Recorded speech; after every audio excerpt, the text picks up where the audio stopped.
Hi, it's Deanne. I'm back again with Black Issues today on respect. What is respect to you?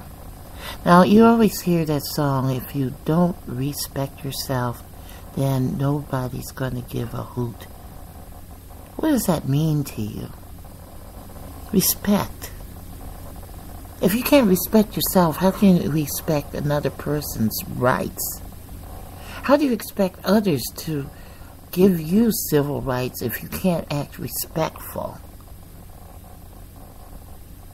If I say this to the people out there that don't want to listen and avoid the controversy, or will loud talk you and speak over you because they are ignorant to what I'm saying, you have a situation of population growing like that and being disrespectful to others, and then when they get to the point that they demand respect, nobody will respect them. The coin is tossed to one to the next. So the lifestyle we're living right now is on edge of a genocide pattern because of the way we act towards each other as African American people. Elders are tossed into nursing homes. Some of them go, some of them might have some things to say. I recall the era of my dad. My dad grew up in the 1918 time frame. He worked in the newspaper industry, knew a whole lot of people and musicians and things, and then over the course of the years, I went to meet with those people. They were in nursing homes in various places, and some of them I sought out. I remember Peg Leg Bates was trying to get in touch with me out of New York. Now, folks, you don't know who he was, have no clue. Many don't even realize he was a dancer, well-known dancer in the black community, and he was a civil rights activist. There were many people that did a lot of things that were ignored through the rhetoric of the 1960s so-called civil rights movement. The civil rights movement brought in drugs, free love, and look where we are today. The respect of the family started moving out. Again, if it wasn't for some people with the Nation of Islam bringing it back together, the focus of the family, maybe it would be even worse than what I'm talking about now. And my dad putting the Nation into print in all the publications he was involved in, it may have been far, far worse, because the respect within the black community started drifting. The drugs started moving in quicker and quicker. The drugs and the alcohols, the same thing that took out the Native American Indians, was poured into the black community, and we fell for it, didn't fight back. Then there was this open tribal community thing that came around where, oh, it's okay for a man to have 4 or 5 women and this, that, and the other. But nothing about responsibility. Even tribal chiefs in Africa take care of their kids. Here, we just say it's okay. I'll have a child over here, I'll meet with this woman, I'll get with this one, I'll get with that one. And it's on both sides of the coin, it's not one, but when it gets to the point the kid is underage, it's the responsibility of that boy or man to realize what he's doing. Creating a generation of fatherless children. Children that don't have no responsibility, that don't know how to create the responsibility because they didn't see it from their father in the first place. It's not just a woman acting as an Amazon to raise these children. It takes men and women together to raise them. It's not a situation of just tossing condoms to their daughter or your sons and telling them to go out and just, make sure you're careful. It's teaching them the responsibility that you have a responsibility to community to be responsible. Work. Get some type of employment so you're gainfully employed. Then approach having a relationship. Not multitudes of relationships. And that's going on in the white community too. It's not one community, it's all today. So what have we created? We have created a nightmare. And the nightmare is going to continue until we start growing up as a people. They said, lift your eyes to God, and God will give you everything, and He does. But it doesn't say lift your eyes to God and basically not realize that you're responsible for your actions. What you do is wrong. How you react and act is passed on to the next generation. If somebody sees their person that is supposed to be their family member talking mess on the street, using bad language in and out of the house, walking around with beer, a booze bottle in their hand, taking a blunt and smoking in front of their kids, what do you expect the kid to do? I'm not saying it's going on in every household, but it's going on in the community.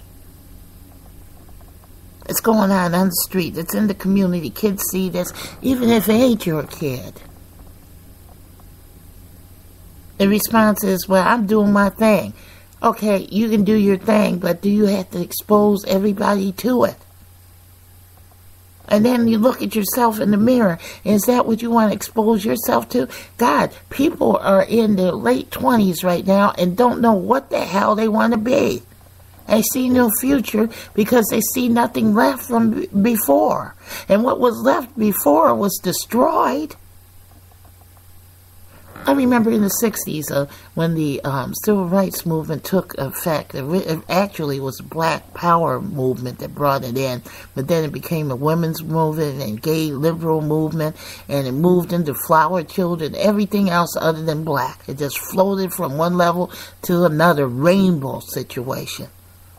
Moved right out of the hands of black people into something else. Why? Because it was designed to do that. And you fell for it. The prey were the youth, black and white. The use was to bring drugs in, to control the mass population, mind control them. When you take a drug and alcohol, it mind controls you. It lowers your ability to recognize what's going on around you. It lowers your the attempt of anyone can come through and put a message in your head and make you do whatever they want to. Doesn't matter if it's a gang, doesn't matter if it's one individual, it doesn't matter. You become prey to predators. I thought about this the other day. There was a young lady I met, very young, 12 years old or 11. Met her through her family. It was a saddened thing. She started cutting her hands. You know why? Because her mother was on crack.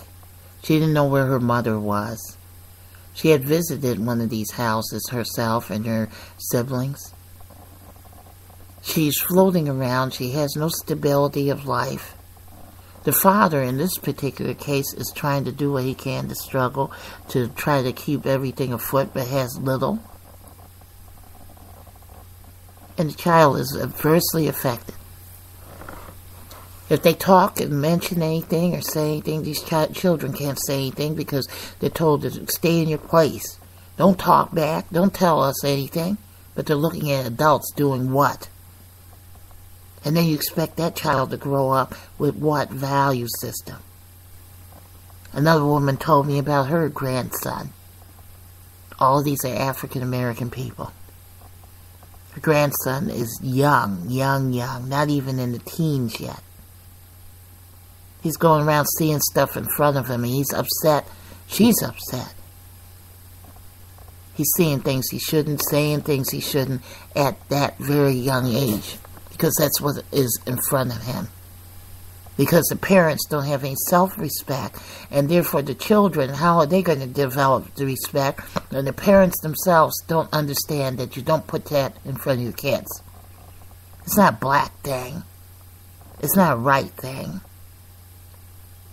It's not a situation, well, we can do this because we black, we can do that. No, it's ignorant and stupid and you're affecting your children. It's not the situation of color. Could be light skin, could be whatever. But that's the mindset. Then I remember before, the lighter-skinned blacks, they had a thing in the churches way back in the day. They used to dunk black people in water to see if their hair kinked up. And if they kinked up, they couldn't be in the church because they were not next to white. That to me is ignorant too. Because next to white don't make you smarter. So all this hatred of people based on color, creed, doesn't matter if you're white or black, it's heavily in the black community, it's heavily even in the white community. It needs to stop because, you know, this division was created and you're falling game and prey to the game. You're played like pawns. How many people have gone out and seen an elderly person and say, hi, Miss So-and-so, or whatever in the community, and sit down and listen to Miss So-and-so and see what she has to say that might be able to either save your life or give you some kind of communication skills? In fact, today, it's sad because a lot of black elderly people are in a situation of flux. Because they try to accomplish things and they some of them ended up on alcohol, others not. Others have been trying to talk to the community itself, can't get nowhere, and it becomes a situation of the urban community falling and failing and falling on their face. Because one thing that's certain, under all kingdoms, family is important. Oriental culture, family is important. The children respect the elders talk to the children, share information, share their trade. Whites were doing that, and blacks at one time were doing that. Some blacks are doing that currently, but not all. Others don't even have a trade. Many of us young people had dropped out of school. Why? Saw no future, saw no past, saw nothing. Just living for the day. And it's scary because right now you wonder why kids are on the street shooting. They don't see any future. So why should they give a care? Some kids are on the street. They don't even have a place to go. They can't go back home. Their parents won't even let them back home. Other parents, older parents, are raising their grandkids. Other people out here, you know, this is Mother's Day. I'm putting this on. This is May 12th. A lot of mothers are not even recognized. A lot of mothers are under the age of 15 years old out there. What do they get? Many of them don't have any house. Some of them are just living by day. They're on edge. They don't know what they're going to do. I remember talking on my show on Blog Talk Radio a few weeks ago to a man that was living in the housing projects in Chicago. Talked to the nightmare that was going on in the projects nobody knew anything about. He developed post-traumatic stress disorder from living in a place that in that community daily. And this is before the press started picking up this information of killings in the community. It was happening in the housing projects. People were getting shot in the hallways, getting stabbed in the hallways, getting sexually assaulted in the hallways, thrown down elevator shafts. Kids would come out. There was no playground equipment. They were living in the trees, he even told me. Overhears conversation and some police officer, somebody would shoot him. One woman told me some time ago her son was shot in the back because he was visiting his cousin and didn't even live in the community, just was visiting, and the police came and they just started firing and got shot twice in the back. That's what black people got to look forward to. So how do you look at that youth? And then he might be injured to the level that he will not be able to walk or whatever. What is his future like? No different than a war victim. In fact, urban living is almost living in a war condition. It might be safer in a war condition because of what is going on. Imagine getting on the bus, having the whole bus commandeered. That's happened out here in Illinois, in Chicago. Whole bus commandeered and somebody robbed the whole bus. Again, respect. Respect of other people's property. Thou shalt not steal, it says. Do we listen to that? The respect of the elders. It says it in the Bible, but we call ourselves in the church. Do we respect our elders? No. It may not even be somebody in your family, just to give respect. And listen to what someone has to say before you loud talk them and abuse them. Because that is what you know. Because if somebody proves you wrong, then you feel unintelligent. But an intelligent person sits back and listens and learns. And there may be something that somebody's telling them and rendering to them can give them a focus to move out of a situation that might be deadly for them currently. It's all in all how we look at things and what we do and what we achieve. Now again, I'm on Blog Talk Radio on Sunday today at 9 o'clock. Black Issues Today on Respect. Call in 718-508-9513. Like to hear your opinion. Like to hear your opinion. Now I'm sending this through Facebook, Twitter, and all the social networks. This is on YouTube. I'm on Spreaker right now. And again, I'm going to move this in other directions because I do have a pretty good sized population on the internet. Again, if you can't listen, you can't learn, you can't achieve. If you can't listen to people, then how are you going to follow the rules of a job?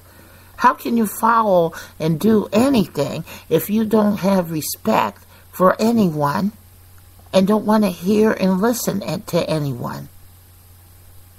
I recall working in another job. I was a computer programmer. I remember this black lady came in from a temp service. I had been working nonstop for about almost a month to fix this computer that had glitches in it. It was a mainframe we were converting from systems 32 to 34. I was working on this nonstop for a small manufacturing company. Actually, it was a large manufacturing company. I told this woman, the temp that came in there, she was very rude and nasty to me. Didn't want to hear anything I was telling her. She was coming in from a temp service. I worked there, and she was working for me. And I was trying to tell her what not to do. I told her, whatever happened, don't go over to the computer and press this one particular button. Don't do it. I said, I'm going to lunch. Now, grant you, I was working evening shift, morning shift, and then I was going to my regular job, and then I was going to another job. I had 3 jobs I held in then. One, I was doing accounting. I was doing conversions in another big corporation. I was doing conversions at this other company. And I was working part-time somewhere else. Told her, don't touch that button. Simple. She had immediate hatred. I could see she didn't like me when she came in the door. Resentment. She came in there, she sat down. I left, I came back, and she had already touched that button and erased all the work I had worked on for almost a whole week. So I was able to recover the stuff I did for the whole month before. The whole week's work of work was gone because this woman could not have the capacity to listen and respect what I said.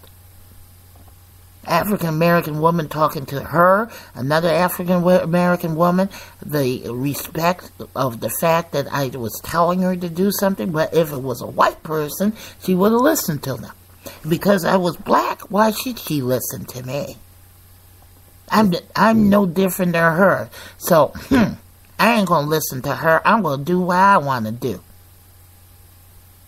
She came in and caused me to go back and do a whole week's work because she wouldn't listen. If she had listened and she sat there for a minute, she could have learned something that I was trying to teach her. And that is a problem in our community. That's not just one. That's one of many issues. As I said before in the earlier conversation, I went to bring in on the Inglewood a program to help people free with legal issues that have felonies. I brought it to the Inglewood Library, and that's just like the housing program that was there in Chicago in regards to getting these abandoned buildings. If they had sat there and listened, I would have told them the way to get the properties. Everybody ran in the door, grabbed paper, and they got nothing because they wouldn't listen. The second scenario was the free legal help. She don't know no more than I do. Attitude. Therefore, those people basically lost out in getting assistance for free on felonies. This is an issue. Now, will it ever curve and disappear? No. Because if we don't have respect for our own selves, then we cannot respect others. Now, on the issue of the President of the United States, Barack Obama. We swung through and did high five. We got a black man in the White House. Today, look around. We still have the problem in the black community. It hasn't gotten any better. Again, we are happy we have a black man in the White House. I'm not saying any more than that, but the thing is that if you look at what's going on in the black community, the situation of someone coming down and making something available for businesses to be developed. They're very creative people in the black community. Commerce needs to be brought into the black community. That is not being done. Why? Because if people do that, then they will be perceived as helping out black people only. And they can't do that. So therefore, we accept whatever the acceptable situation is. We have a black president in the White House. I worked so hard on the Harold Washington campaign when he first ran. I remember black people running around and saying, "Ain't the time yet, we don't need a black mayor." I went and said, "What?"